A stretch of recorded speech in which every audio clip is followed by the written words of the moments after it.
Alright everyone, I'm now convinced that Donald Trump is effectively attempting to troll the DOJ and the FBI. I think that he knows that he's got a pretty slam dunk legal case against their persecutorial witch hunt. I think he realizes this in part because they've tried this a half a dozen times before. Russiagate, tax returns, etc. They've never nailed anyone for anything. Russiagate resulted in charges, none of which had to do with Russian collusion with the Trump campaign, for example. Over and over again this has happened. And link in the description, not archived because it's actually a video. This is Trump talking about declassifying a bunch of the Russiagate stuff. And I'm thinking to myself, is it not entirely likely that at least some of the papers that were taken from the Mar-a-Lago and now will be pertinent and potentially released to the public at some point, if they're declassed, that's not improper, have to do with the Russiagate experience or something similar, one of the other many times that Trump was persecuted? Could it be that the foreign correspondence there that's been logged is with regards to that or something similar? I don't think it's unlikely. And I think that Donald Trump's reaction, which is extremely nonchalant generally, it's basically just his typical MO of raking them over the coals on Truth Social, which gets spread out to other sites too because people use more than one website. It's an attempt to cloister his messaging that is not entirely successful. It looks like trolling to me. It doesn't look like the kind of reaction that someone would have if they were genuinely afraid of some legal battle. Now, there's another reason to believe that that is the case. Biden and the DOJ and others have effectively confirmed that they're going to wait until after the midterms to decide whether to make any indictments. Well, the evidence either is or is not there to indict. Just to be clear, you already know that. You've documented what's there. You certainly are capable of determining whether it was declassified. That could be as little as Donald Trump claiming that it was in a closed-door meeting, and you can't really do anything about it because then he can invoke executive privilege over the meeting itself and say, look, I can't tell you anything. Sorry, grand jury. Sorry, judge. Sorry, everyone. But it's, it's real talk. It's as Cenk would say, maybe. And he can exert that privilege. Some of it's covered under attorney-client privilege. It was within the same area and the same boxes as stuff that was not. It almost seems like Trump left those as lures to get them to take him and say, well, they violated my attorney-client privilege on, 800 different occasions in one day. They overstretched beyond the warrant by taking his passports. Why do I get a sneaking suspicion that his old presidential passports, the now expired ones, were deliberately put there to be taken because he knew that they wouldn't ever be covered under a warrant because they would never be pertinent to such an investigation?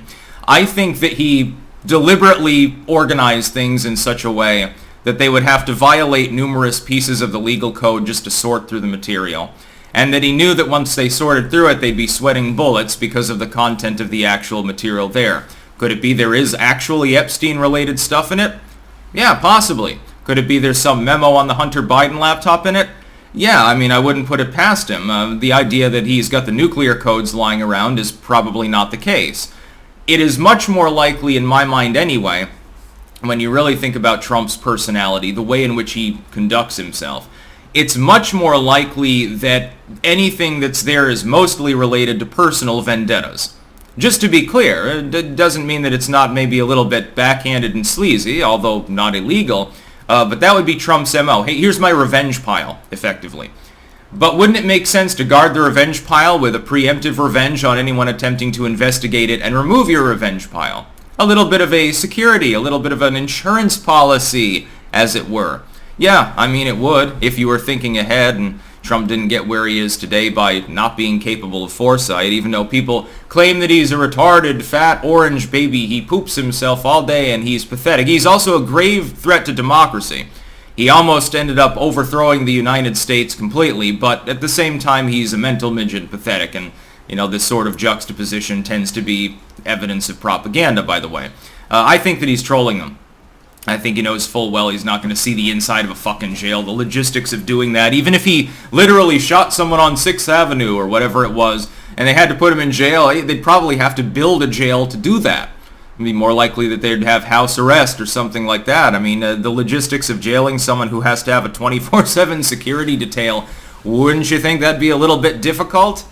It'd also look a little bit like we were slipping into being a banana republic. Of course, is one small step towards that direction.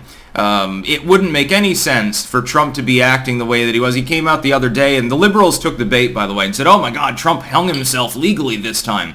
Dude, you said that about Russiagate a dozen fucking times. Get over yourself. Don't you realize what Trump is doing? That he's screwing with you? He's getting free publicity again from the entire legacy media. And by the way, he's enjoying this. He comes out and says, well, they should have expected to find classified material there. They're presidential records. Of course there's stuff that's going to be marked classified. If he declasses them, that doesn't mean he gets to tear off the classified header or something like that, that he just leaves them out and says, well, I declassified it. Anyone who walks in the Mar-a-Lago can read it. That's not what happened. He properly secured them. They're his own fucking personal records.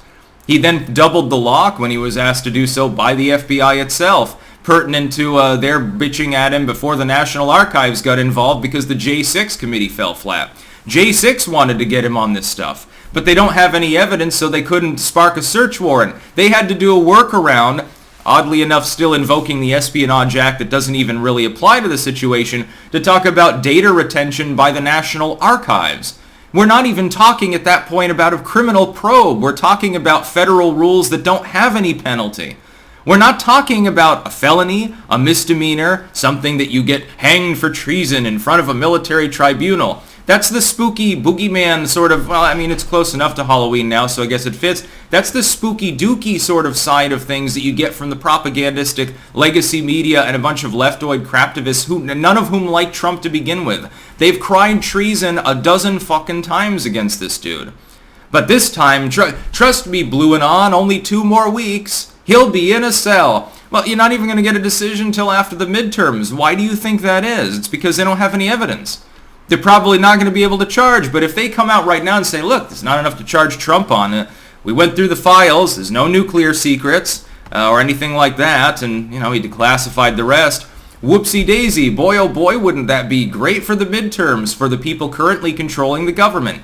That's what it's about. It's a goddamn grift. It's an attempt to rile up the left-wing voter base and nothing more at this point. And Trump realizes that, so he's fucking trolling these people. That's about all. Peace out.